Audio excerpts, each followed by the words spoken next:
Hi, everybody. Karen Roby and Danny Palmer here for ZDNet talking cybersecurity. Again, today, specifically how destructive ransomware, the attacks could represent the future of cyber warfare.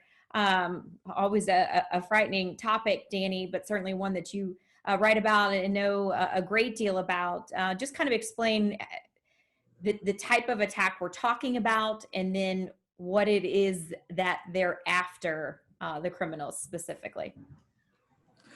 Well, when it comes to regular ransomware attacks, that's when cyber criminals use a type of malware that encrypts networks so that they can't be used, then demands some sort of payment from the victim in order to restore that network back. In some cases, these demands can be hundreds of thousands of dollars. And the reason cyber criminals are doing this is because people are choosing to pay.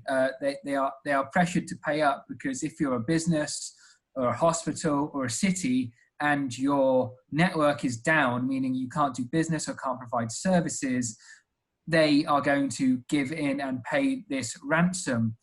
What this report from Dragos suggests is that ransomware could be deployed by nation states in a purely destructive form, because when it comes to these attacks, entire networks are brought down, meaning that businesses is shut. For example, if you're a factory and you're producing a certain product, if there's ransomware on your network and your system relies on all this automation, you can't do business.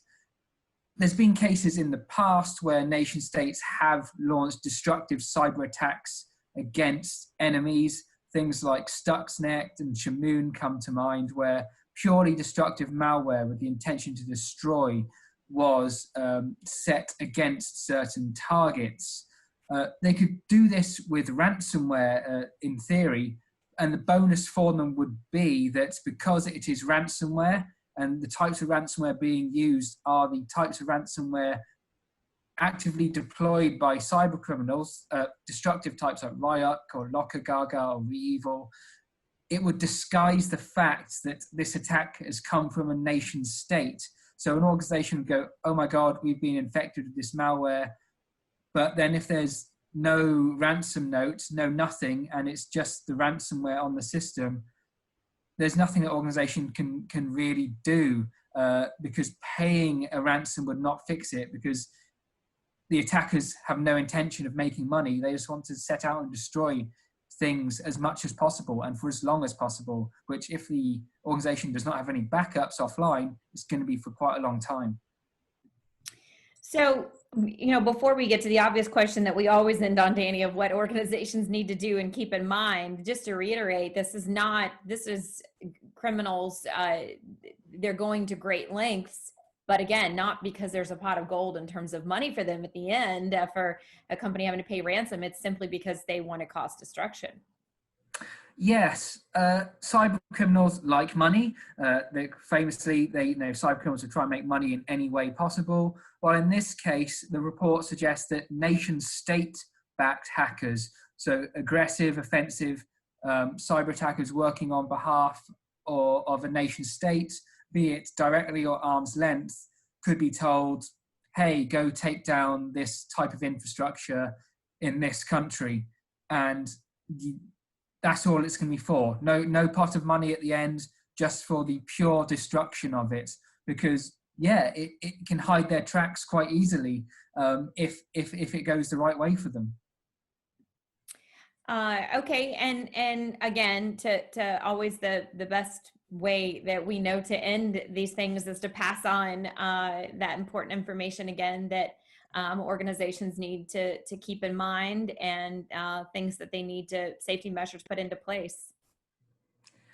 First things first, make sure you have a regular offline backup of your network. So if the worst does happen and you fall victim to a ransomware attack, it doesn't mean you're stuck with no options.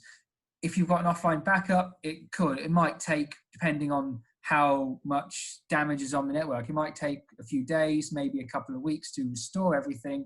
But if you have the option to restore it yourself and without having to pay a ransom, if indeed a ransom is demanded, that's going to go a long way to helping out.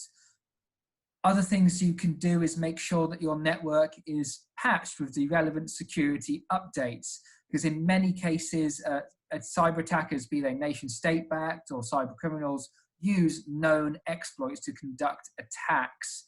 They use known security vulnerabilities in software in order to conduct attacks, be it by using vulnerabilities which can be used to execute attacks, or vulnerabilities in software such as Microsoft Word or Excel, for example, which can allow attackers to deploy malware if the victim does a certain thing. So that's another thing that can be done. Make sure everything is patched as much as possible. And in another thing which can be done to help organizations not fall victim to these really intrusive, destructive ransomware attacks is use multi-factor authentication across the network.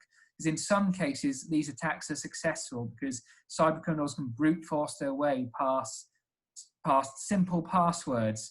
And if they can get into your network by attacking a remote desktop port, for example, that way, and there's a weak password on there, preferably have a strong password for the start. But if that password does get breached, multi-factor means that there's another barrier there which can stop an attacker getting in, because you'll get an alert saying, was this login you?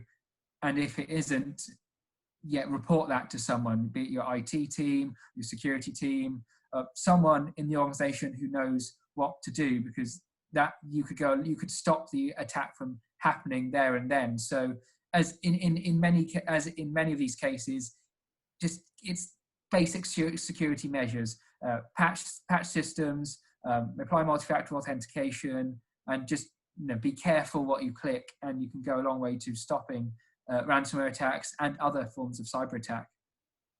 All right, some great reminders there, Danny. Your full article, of course, that can be found on ZDNet. Thanks for chatting with us today.